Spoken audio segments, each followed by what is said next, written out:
जय माता दी। माता रानी के चरण कमल में मेरा बारंबार नमस्कार है।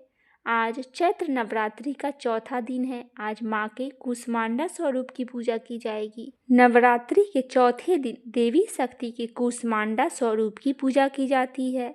पुराणों के अनुसार जब सृष्टि की रचना नहीं हुई थी, उस समय चारों तरफ अंधकार था। तब देवी के इस स्वरूप द्वारा ब्रह्मांड का जन्म हुआ। देवी कूष्मांडा अष्टभुजा से युक्त है, अतः इन्हें देवी अष्टभुजा के नाम से भी जाना जाता है। ये भक्तों के कष्ट, रोग, शोक, संतापों का नाश करती है।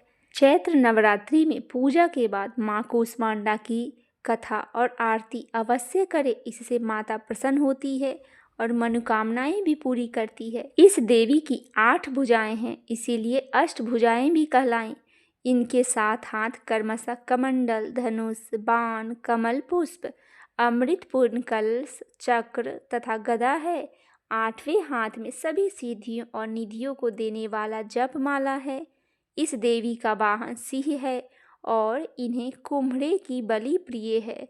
संस्कृत में कुम्हड़े को कूष्मांड कहते हैं, इसीलिए इस देवी को कूष्मांडा कहते हैं। इस देवी का वास सूर्य मंडल के भीतर लोक में है। सूर्य लोक में रहने की शक्ति, क्षमता केवल इन्हीं में है, इसीलिए इनके शरीर की शांति, कांति और प्रभा सूर्य की भांति दैदीमान है। इनके ही तेज से 10 दिशाएं अलौकिक है। ब्रह्मांड के सभी वस्तुएं और प्राणियों में इन्हीं का तेज व्याप्त है। पवित्र मन से नवरात्रि के चौथे दिन इस देवी की पूजा आराधना करनी चाहिए। इससे भक्तों को रोग और शोकों का नाश होता है तथा उसे आयु, यश, बल और आरोग्य की प्राप्ति होती है। ये देवी अल्पय, सेवा और भक्ति से ही प्रसन्न होकर आशीर्वाद देती है। सच्चे मन से पूजा करने वाले को सुगमता से परमपद प्राप्त होता है। विधि विधान से पूजा करने पर और भक्त को कम समय में ही कृपा का सूक्ष्म भाव अनुभव होने लगता है। ये देवियों आधियाँ व्याधियाँ से मुक्त करती है और उसे सुख, समृद्धि और उन्नति प्रदान करती है। अतः इस देवी की उपासना में भक्तों को सदैव तत्पर रहना चाहिए। आइए सुनते हैं माता कूष्मांडा की पौराणिक कथा। सनातन शास्त्रों में वर्णित है कि प्राचीन काल में त्रिदेव ने सृष्टि की रचना का संकल्प लिया। उस समय संपूर्ण ब्रह्मांड में घना अंधकार व्याप्त था। समस्त सृष्टि एकदम शांत थी। ना कोई संगीत, ना कोई ध्वनि, केवल एक गहरा सन्नाटा था। इस स्थिति में त्रिदेव ने जगत जननी आदि शक्ति माँ दुर्गा से सहायता की याचना की। जगत जननी आदि शक्ति माँ दुर्गा के चौथे स्वरूप माँ कूष्मांडा ने तुरंत ही ब्रह्मांड की रचना की। कहा जाता है कि माँ कूष्मांडा ने अपनी हल्की मुस्कान से सृष्टि का निर्माण किया। माँ के चेहरे पर फैली मुस्कान से संपूर्ण ब्रह्मांड प्रकाशमय हो गया। इस प्रकार अपनी मुस्कान से ब्रह्मांड की रचना करने के कारण जगत जननी आदि शक्ति को माँ कूष्मांडा के नाम से जाना जाता है। माँ की महिमा अद्वितीय है। माँ का निवास स्थान सूर्यलोक है।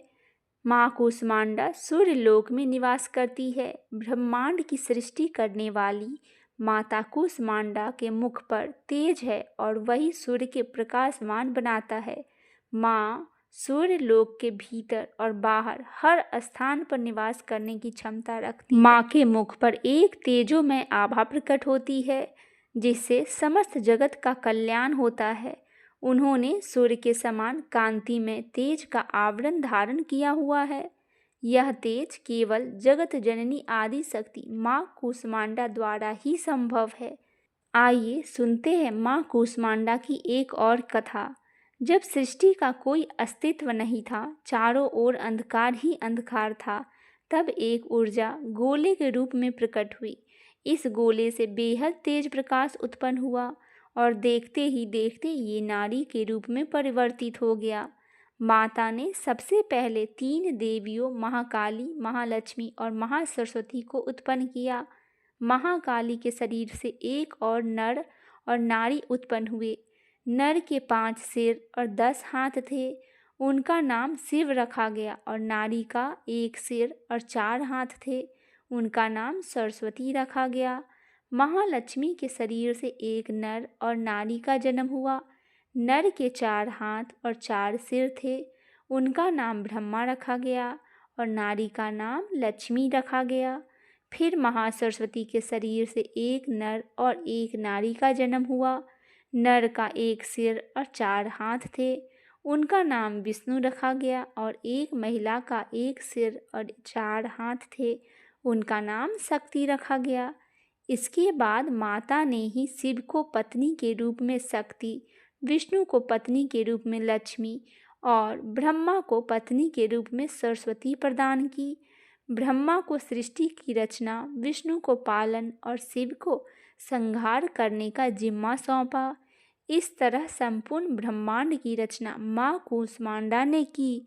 ब्रह्मांड की रचना करने की शक्ति रखने वाली माता को कूष्मांडा के नाम से जाना गया। आइए जानते हैं माता कूष्मांडा को कौन सा रंग प्रिय है और भक्तों को उस दिन कौन सा रंग पहनना चाहिए। नवरात्रि के चौथे दिन नारंगी रंग पहनना देवी कूष्मांडा के सम्मान का एक प्रतीकात्मक संकेत है। आइए जानते हैं माँ का प्रिय भोग क्या है। देवी माँ को मालपुए का भोग लगाना चाहिए। इसके बाद यह प्रसाद सभी लोगों में वितरित करना चाहिए। माता को मालपुए का भोग लगाने से सभी मनोरथ पूर्ण होती है, साथ ही कष्ट और रोगों से भी मुक्ति मिलती है। माँ कूष्मांडा का स्तुति मंत्र है, या देवी सर्वभूतेषु माँ कूष्मांडा रूपेण संस्थिता नमस्तस्यै नमस्तस्यै नमस्तस्यै नमो नमः। बोलिए माँ कूष्मांडा की जय। नौ देवी मैया की जय। माता जगजननी की जय।